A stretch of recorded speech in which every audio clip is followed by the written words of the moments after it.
Welcome back to another episode of your Platform podcast. Today, we have an awesome guest, Rebecca Bertoldi. She's a growth marketing leader for over 20 years of experience in crafting and executing high impact marketing campaigns.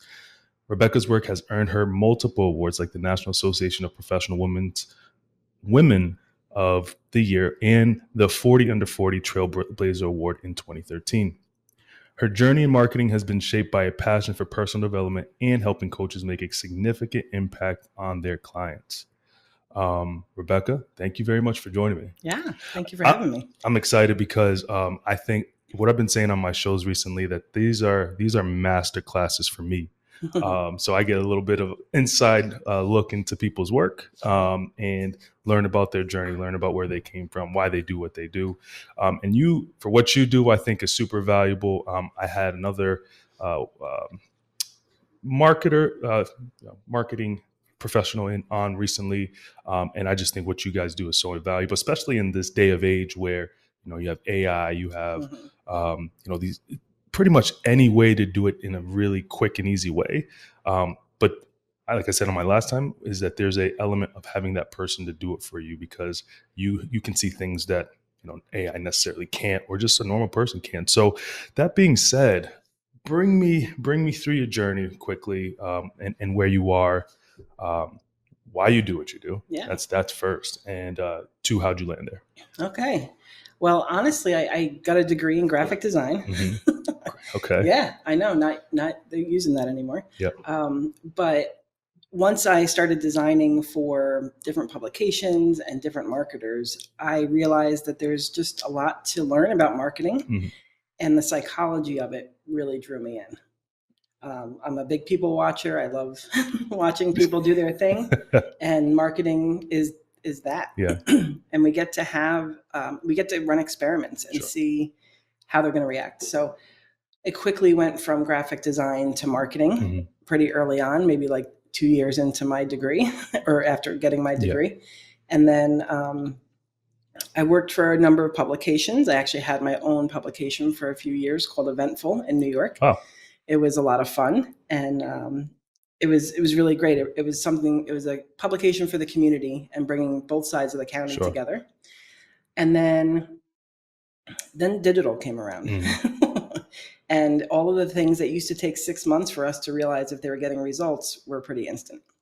So that hooked me right there. I discovered I'm a data nerd in and out, and I've never looked back. And yeah. I've just been running campaigns and seeing what the digital world has to offer us since. So on the subject of campaigns, what are some of the most impactful campaigns that you ran in your experience doing what you do? That's a good question. So I've done some that are really good for the soul and then some that are really good for the wallet. So okay. I've worked with, I loved my work with life coaches because A, they're the most positive people on the planet. Yeah. And B, I can really get behind what they're trying to put out there in the world and make the world a better place. So about 2019, I started working with coaches. And one of my coaches was, when she met me, she was bringing in, the company was bringing in about $250,000 a year. Mm-hmm. And then she crossed the barrier last year of $2 million. Wow. So it was all about really connecting with the audience. Yeah. And that's really what my goal is with any campaign that I build. Sure. But I also have done work with other companies that are really giving back in the world and doing great things there too. So it's always a good thing. I'm working on a really interesting one right now where we're trying to raise funds for clinical trials because he thinks he's discovered something for Alzheimer's. Wow.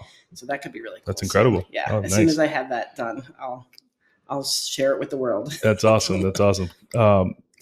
When you are going through these campaigns, what are some of the challenges that you face? And I'll have some follow-up questions that I have to ask because, again, selfishly, masterclass for me, hopefully people that are listening today. But what are some challenges with the campaigns that you have that you faced?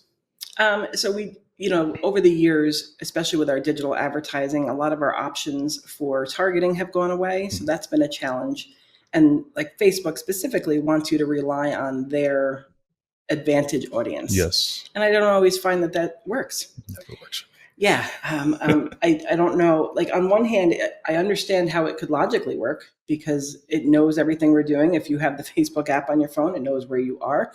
If it knows if you went to the gym, like, it knows those things, but Yeah. why isn't it getting me the people I want? Right.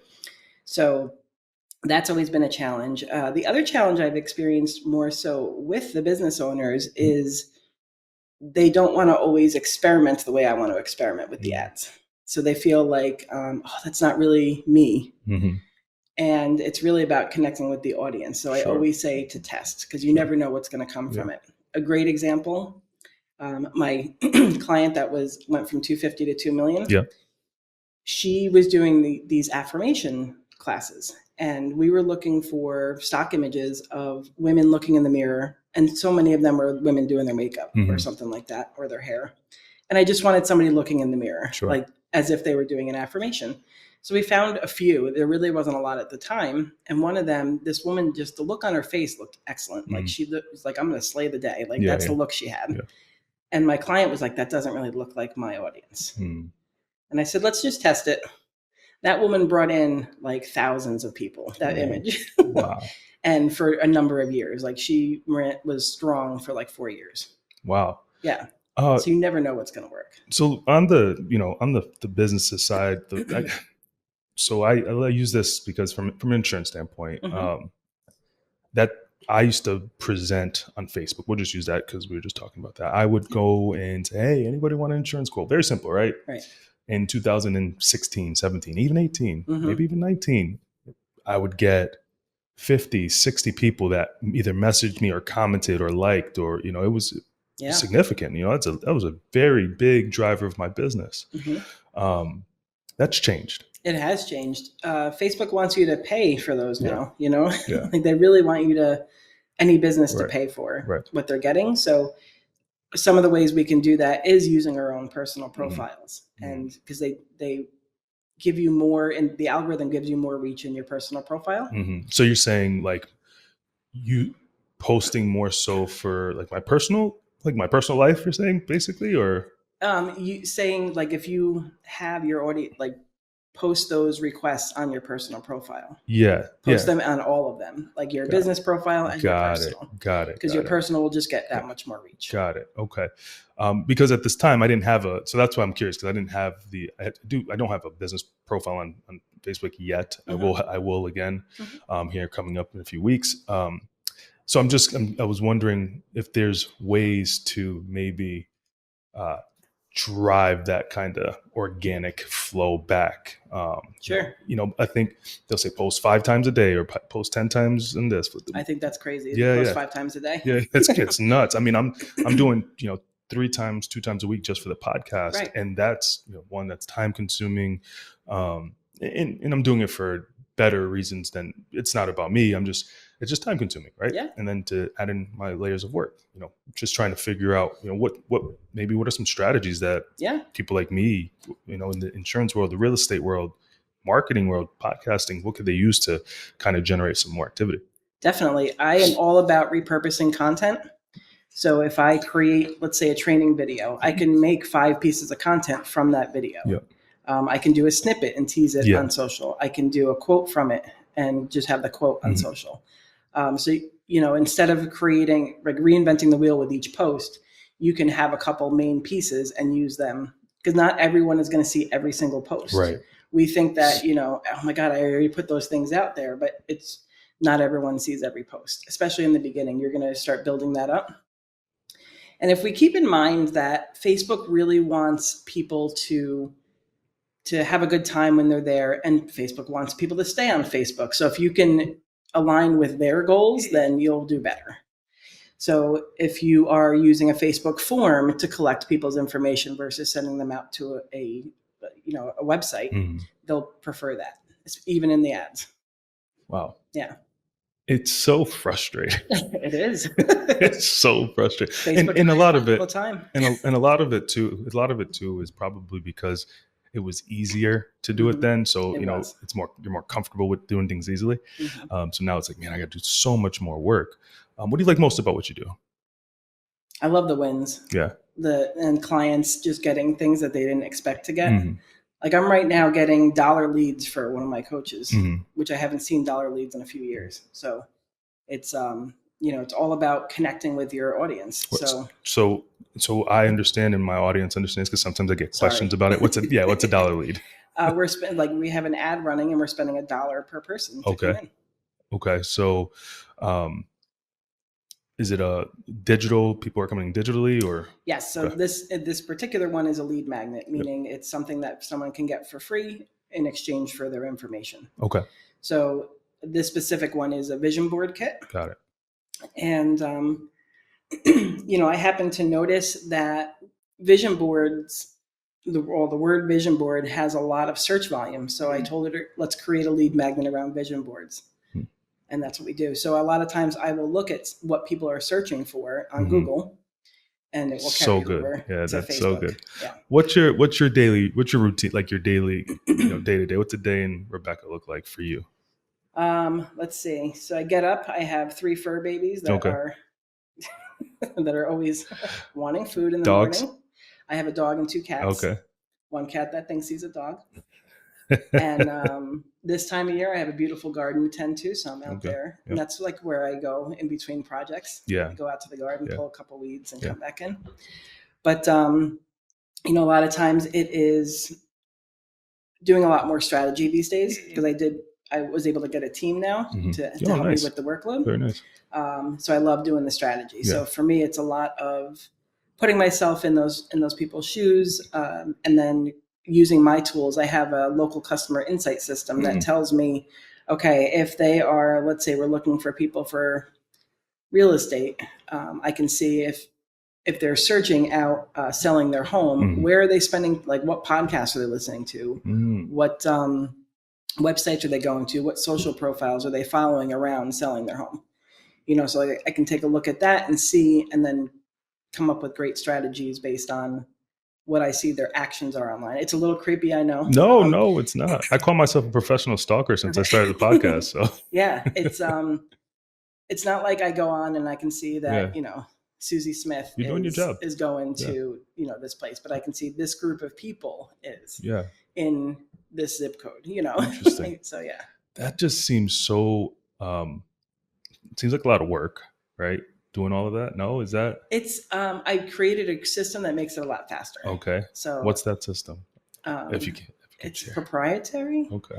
But there's a few different things that we put together, and then it spits out really great audience reports for us. So for me, the data nerd, I can look at that and translate it into actionable steps. Yeah, I asked this to my last one.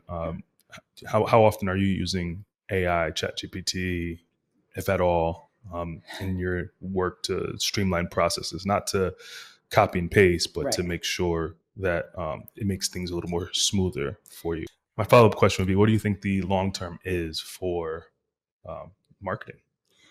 Yeah, I mean, I don't love AI yet. I don't think it's there, and I can spot AI speak out in the world. For sure.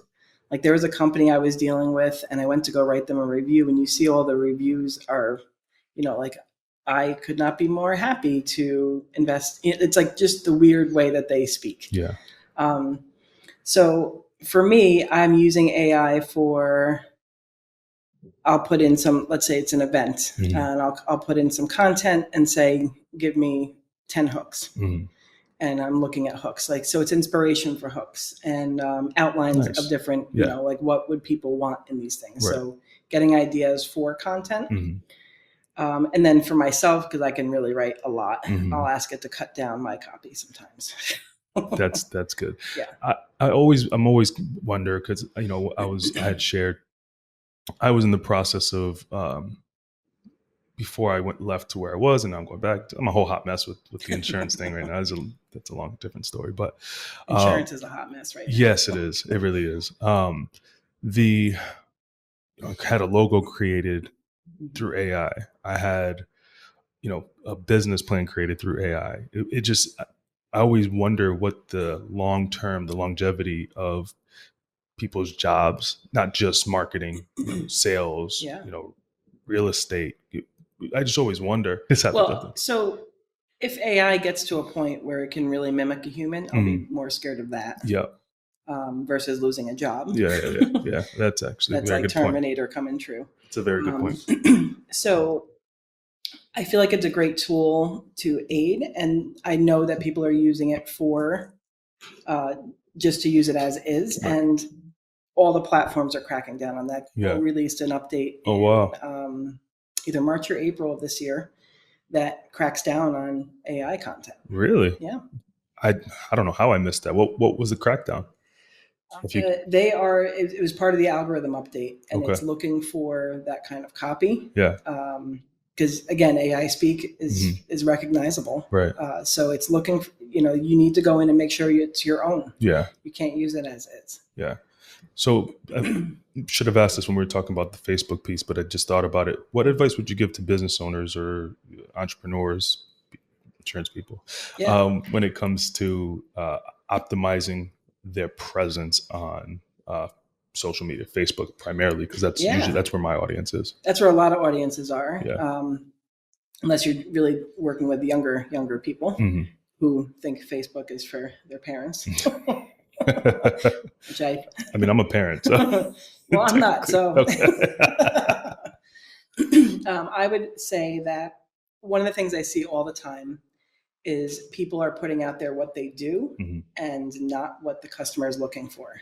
Okay. So with insurance, you're not selling just insurance, you're selling peace of mind. You're selling that, when anything happens, they're going to be covered, that their family is going to be covered. Yeah.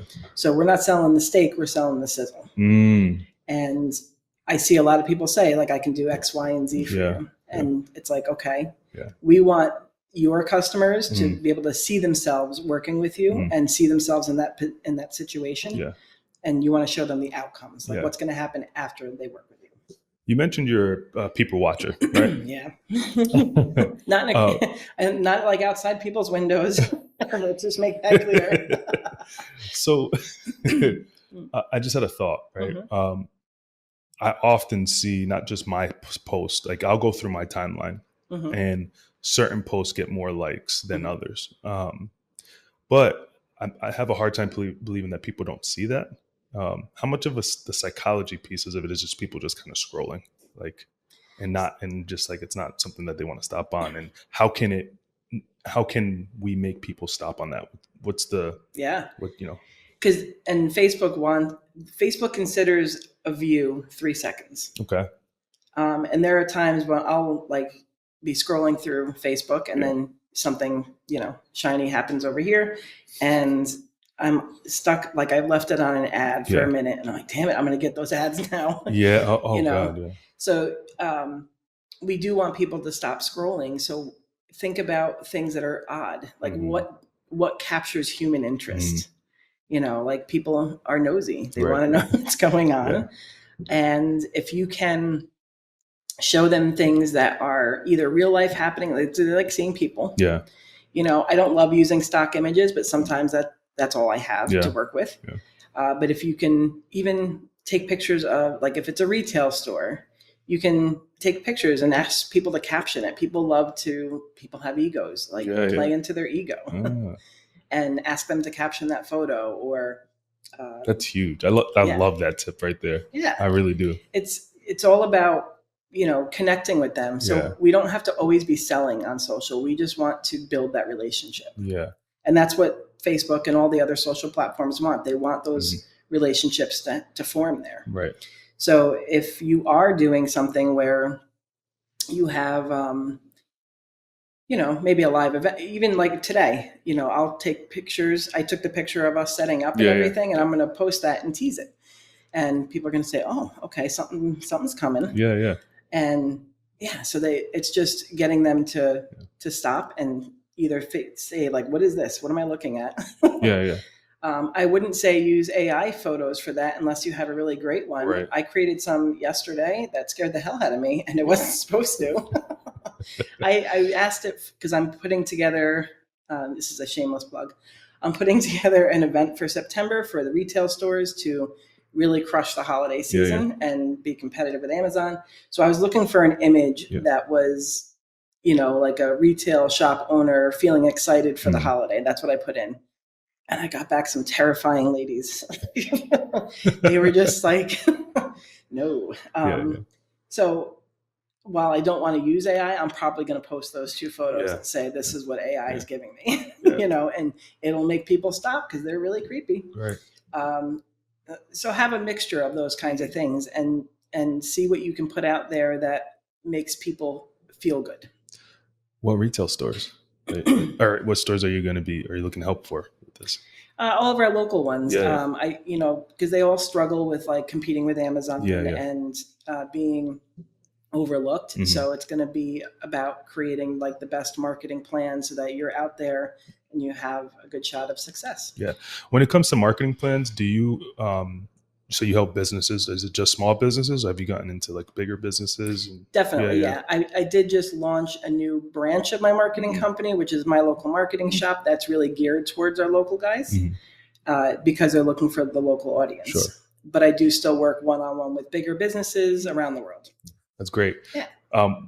With marketing plans, people often just jot down things and then there it goes. It's on the paper, beginning of the year. Yep. And I mean, they probably don't even accomplish some of the things, most of the stuff on there. Yeah. Why do you think that is? Because life happens. Yeah. And it gets put on a piece of paper and then that paper gets more paper put on top of it. Yeah. And that's kind of how that works. But we do have tools available to us in our modern day to make sure that doesn't happen. Yeah. I love that. What are some of the biggest mistakes people make in marketing on Facebook or all platforms, social media? I feel like they're really trying to talk about what they do and not what their benefits of working with them are. I see that so much. And it's like, okay, I know. But show example. You can do that through storytelling and it won't come across as like, okay, I sell X, Y, and Z. Great. Yeah. What, if someone doesn't see that, like connect immediately with it and say, oh, I need that, then it's forgotten. What do you, when you see long posts when people put on like, not for me. Yeah. Right. And it's probably not for a lot of people, right? Just because, like you said, we scroll. If Facebook says it takes 3 seconds to count as a view, there's probably a reason for that because the attention spans of people are not all there, including myself. I move quickly and I just move on. Does that work at all for people? So it's funny that you ask that because, as I said, I always do testing when I run ads. So for my coaches, the longer posts work a lot better. I always do a very short, like you don't have to click any more to see, then one that's maybe like a paragraph or so with a call to action, and then one that tells a good story. And the good story beats out most of the time. Wow. Yeah, but only with coaches. Retail, short and sweet. They don't want to read anything else. So insurance is boring, and I'm always going to bring this, like I said, selfish for me. Insurance is boring. Is that probably why my stuff doesn't get looked like now? Like people are just like, oh, it's insurance. Right. And that's probably why, because it's not on the keyword. Does Facebook use keywords like with Google, like coincide with Google? No, they don't. But the Google trends do. It gives us insight into what's happening. And so the people that are on Facebook are also searching on Google kind of thing. Yeah. But with insurance, if you think about the companies that do it where you remember them, like I love the Mayhem guy. The Allstate guy. Yeah, Allstate. And, I think Flo with Progressive was one of the first. Where'd she go? Yeah, she was trying to be phased out years ago. I remember them saying that they were looking for a replacement and then they never replaced her. But one of the things that they do well is they bring some comedy to it. They bring some lightness to it. Yeah. And they make things stand out. Like the Mayhem guy, you know it's him. Right. And his are just hilarious. Yeah, they are funny. Yeah, funny. So if you could show, or even, and then people, like that kind of stuff. And they also, like a car crash, they like to watch, to slowly watch as you're driving by. You can show like this was the damage done to a client's house, but we were able to get them up and running in 5 days, whatever the case is. But so if they are ever in that situation, so let's say it's a storm and there's a tree in the middle of their house, God forbid, and they have a tree fall on their house, they're going to instantly, that's what they're going to think of. You know what I mean? When when I look at content on Instagram or TikTok, I don't use TikTok often, but I scroll through because I post every now and again the shots from the show. But I often see a lot of recreations where, you know, it's this video and I'm a victim of it. I've done 2 of them, and for my audience and the people that follow me, it was great. Is there a disadvantage to that, do you think? Or is it, or not? Do you think creativity is? Yeah, getting creative with it. Yeah. There's a bunch of trending sounds and songs that are out there. And if you use those, they will get you more likes on Instagram and TikTok. Those 2 platforms share a lot of the same features. So, and there's a lot of crossover. Yeah. So if you are to use those, you just I don't know why people, if they're looking for that sound, but it starts trending. There's a few different ways to do that, but I definitely agree with trying to see where you could piggyback off of somebody else's. Yeah. There was a woman, and this is I want to say it was less than a year ago. There was a woman that was like really dressed up, and she's like, I feel like a mom going to bring my kids to school or something like that. And all these moms were like, that's not what moms look like. And they all showed themselves like, this is moms, you know, because the girl was like really put together. Right. She ended up on a talk show like a week later. Wow. Because her unpopular opinion went very viral. It's amazing. It's funny because my buddy's a big wrestling fan. And shout out to him. He has a podcast himself that he's been watching wrestling since, you know, that he's 30 something. Yeah. 3 decades at least. And he had a live wrestling show a couple weeks ago. And it was at Horsepower Cigar Lounge in Uncasville. And he had a guest come down, and they did an interview style podcast. It was really cool. It was cool to see. And they had asked the guy to play his character. So within, I don't know, 2 or 3 minute span, he starts like acting like he's that character, that wrestling character he was. It was a really cool clip. So he clips it out, puts it on YouTube Shorts. He's like, Paul, check this out. And I'm like, what? He's like, I just posted this video. I have 10,000 views. And I'm like, what? But it was because it was negative. I won't say it was negative, but the perception of this gentleman, he let himself go is kind of what they said. But it's very, and I was like, it's interesting that people really need something negative to say, but the audience of that's like, oh, he let himself go. And I was just shocked because when I post a couple of things, I posted a Major League Baseball player who had a home run. I had him on my show in the World Series.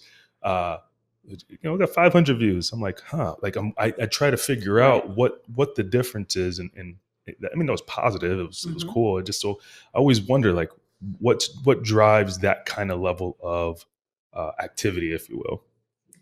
Yeah, I mean, so people watching, I have found that you think about all the things that a human person goes through, and they're going to want to feel better than others. Yeah. And sadly, that's still how our world is, that if we can push other people down, it brings us up a little bit. Right. And I think that's just part of it. And, but then it's like, think about if you saw a video and you're like, oh my God, this guy got trapped in a tiger cage at the zoo or something like that. Everyone's watching to see if he's going to get eaten. Yeah. It's just one of those things. It's and think it like how many people out there follow true crime and everything else. Like they thrive on that kind of stimulation, kind of stuff. I can't say that I don't love true crime, because I do. That's like the extreme people watching. So I pulled this from your LinkedIn. So I was curious because I thought this was interesting, where you mentioned, I think it was a number of 75% of businesses who align their website and their online profiles. I believe was that am I accurate in what I'm quoting here? I'd have to go back and look, because I do post a lot of stats. Yeah. I'm a data nerd. But So all right. So my question here is, how do you approach aligning your website and online profiles to mirror how consumers search for products and services? So it really comes down to, how are people going to search for your products? So it's let's take insurance, for example. It may not be, people may not know what product they need. They just know they need coverage. Yeah. And then based on where they are in the process will dictate how they're searching. So If somebody was out there and they're like, okay, how do I protect my newborn? Right. And insurance may pop up there, but that's what they're worried about. That's the pain point, is how to do that. And then it can be like, let's say they discover life insurance through that search.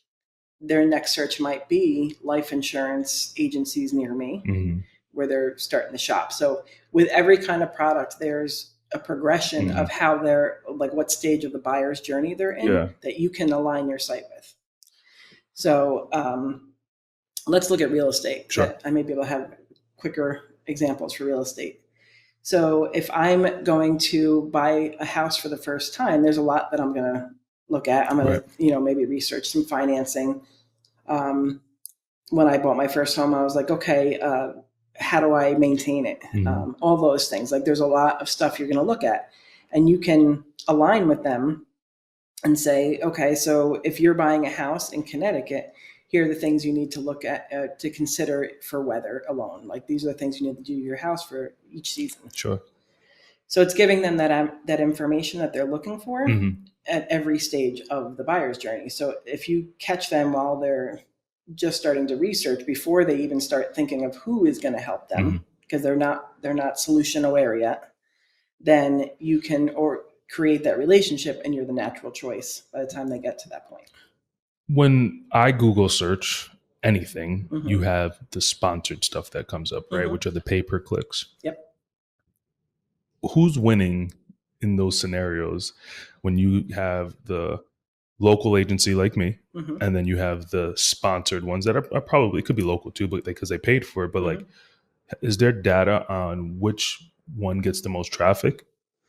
There is some data to the effect of, if somebody is searching for a specific product and they see the sponsored ad, there's I think it was like a 60% chance that they're going to buy, because they're ready for it. As far as, insurance is a little different because it's personal. Right. So you do want to, I would think that people want to go with someone that they can trust. Cool. So maybe trust building is where you want to go with that. Some people recognize that they're ads and don't want anything to do with them. Yeah. But they do say a lot of people don't even notice the difference. Really? That's interesting. Because I'm that one that when I see sponsored, I just scroll down to the, whatever I'm searching for. Mainly because, for me, I feel like I can do a little bit of a deeper dive. It's just maybe me. Could be a bad conception. But anyway. Well, for me, like, I won't, if I'm searching something out that I know I'm going to go to that website, right, and they have a sponsored ad, I won't click that. I'll go to, because I know they're going to show up underneath that. I'm not going to make them pay for me to go, because I was already heading there. But that's just, I think, my marketing brain. Yeah. When I was with this company that I'm going back to, I drove about 100. I had 144 Google reviews. Nice. And I hopefully, when I start again, that they can reactivate that, because it's still there. They haven't deleted them. But it just is permanently closed. Hopefully it opens up. With Google reviews, does that bump you up when it comes to findability? If people, how can I make sure I stay on the top, or the realtors can stay on the top? Is it just a matter of promoting my page and having people review, or is there things that I could put on my page to kind of skyrocket? So one of my rules of thumb is, with website pages, each page should be focused on one keyword. Okay, just one. Okay. Or one key phrase. Got it. Sometimes you can pair them up there, because sometimes, like if I'm doing search engine optimization or SEO for someone, I'm going to look at what they can really rank for now, and then I'll put a keyword in that's maybe higher competition that they can rank for later. Sure. So if we can assign that, and then you want to make sure that on the page it has that key phrase as many times as possible without it being spammy sounding, and then that will help. The reviews, Google does look at that. Especially when you're doing a local business search, it is looking for the reviews. And one of the changes that they made at the beginning of the year as well was they would like those reviews to be more specific about what product or service they use. Wow. And that will, and not that they're going to be like, no, you have a good review, we're not going to take it, it's not specific. They will. They still want good reviews. Yeah. But if you can, let's say, for example, I just did a bunch of lawn signs for a retail shop that she's going to put all over the place. But if she goes in and says, I ordered these lawn signs, that's what they're looking for. Not just like, Rebecca helped me with marketing and signs. I see. Yeah. Yeah. So that actually makes sense, because I would get random calls, because the people I had a link, and after I would close the sale, say, hey, can you give me a 5-star review? And they would put it in, and everybody was great. They wouldn't just put in the 5-star review. They would be like, hey, Paul, help me with this insurance. He went through all the coverage. He was thorough. And it would start driving phone calls to my line. And I was in an office full of 20 agents, 30 agents. Yep. So I'm thinking, it, must be because of that. Thank you for sharing that. Because now I'm excited when I get up and running. I like to ask this question when it comes to us as people. What would you like to get better at? That's a good question. I mean, I'm on this journey of personal development that I always want to get better and better, and be a more well-rounded person. And that's where a lot of my focus is now. And being able to, I've come from a rough world, and it's very calming to just have peace. Yeah. And so I'm getting better at that. I'd like to get better at meditating. I can't seem to focus for that more than like 30 seconds. Hey, start with 30 seconds. Right. And on the marketing side, I wouldn't mind being better at coding, but I haven't put any effort into that. Yeah. Because coding just, as much as I'm a data nerd, it's like too many characters. So, we touched a lot about, the Facebook aspect, the algorithms, how businesses can use these strategies to become more visible, the keyword searches, things like that. You're sitting in my seat and interviewing me. What would you have asked that I did not ask today? Let's see. I don't know if it's that you didn't ask it, but I'm gonna give 2 more tips. Sure. So the first is to always claim your Google business listing. Those are free. And if you go on Google, there's a lot of people that will start like even giving you reviews, and Google will come up with one for you. But you want to go in and claim that and make sure that it's your accurate information. There are certain places that just don't do it, and then you don't know if it's real. So, for example, when I left them before, I'm going back, but when I went to go try to get those reviews to put it under a different name, they own that, right? Is that what you're saying? Or I'm saying, well, Google will, like, if you haven't created one, they will automatically create one. Got it. Okay. If they see that a bunch of people are going to a place, because again, if it's on your phone, they know where you're going. Right. So if they see more people going, they'll start doing that, and they'll start collecting information from users. Okay. And you want to make sure you have control of that. And it's and sometimes I was creating one yesterday, and they rejected every single photo that I put up there, and I'm like, why? They don't always tell you why, and that can be really frustrating. But just keep trying, because the Google business listing is worth it. Yeah. My other tip is try to stay away from boosting posts on Facebook unless so the boost is designed to get people to just engage with it, not shop. It's not looking for shoppers. It's not looking for anyone that's going to become a lead. So if you just want to spread the word, boost away. And nonprofits do well with those. Literally was just about to ask that, like, who would benefit from boosting? Okay. Yeah, nonprofits do well there.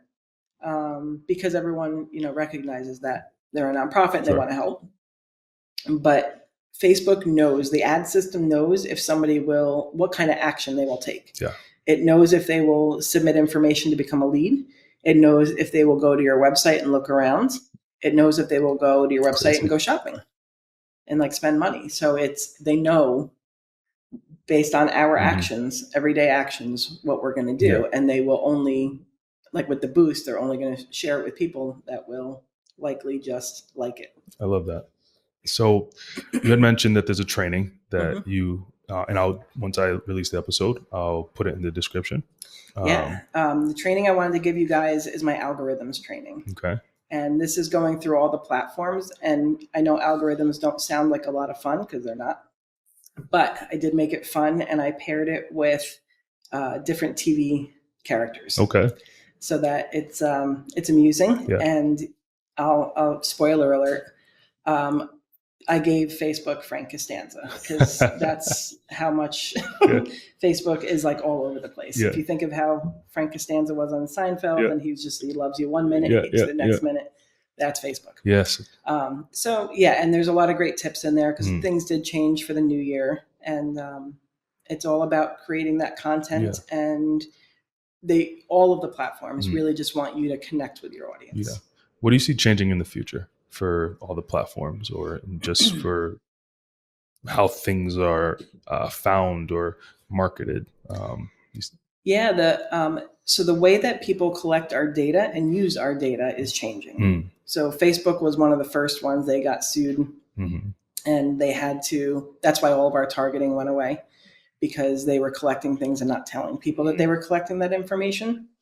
So now, like, you look at other countries like Europe that have their GDPR, it's called, in place, and that is protecting people's data. So they have a lot more options when it comes to how their data is used and what they can ask of the companies.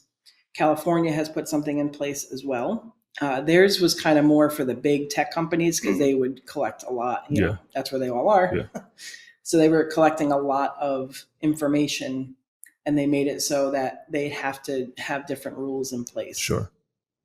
But I see that continuing to trend, and how people can use our information is going to be more limited. That's a good thing, right? It is, and it isn't. It is in a sense, like if anyone has an iPhone, they noticed at one point after, I think it was the iOS 14 update, that you had to go in and say, allow this app to track me. Yeah. So if we say don't allow, that's fine. Your data is not being tracked, but then you're not getting ads that are really meant for you. They're just going to be generic, and they're going to see, like, throwing it at the wall and see what sticks. So that's I always say, allow me to. Yes, you can track me and send me appropriate ads that I actually need. I was thinking of different, like they're tracking me, like I'm at the library right now, like, Well, just having the app, they did that. But, got it. Okay, that's true. I actually knew that. Yeah, that's right. So I know Google is going through a whole thing now with their data as well, and they have a deadline to meet for that. So a lot of that is changing. Okay. Where can people find you? So you can find me on Facebook and LinkedIn, and then mylocalmarketingshop.com. That's our local branch, and then RebeccaBertoldi.com for my one-to-one work. Awesome. Listen, this was fun. I learned a lot. I think people that are listening to this are going to learn a lot.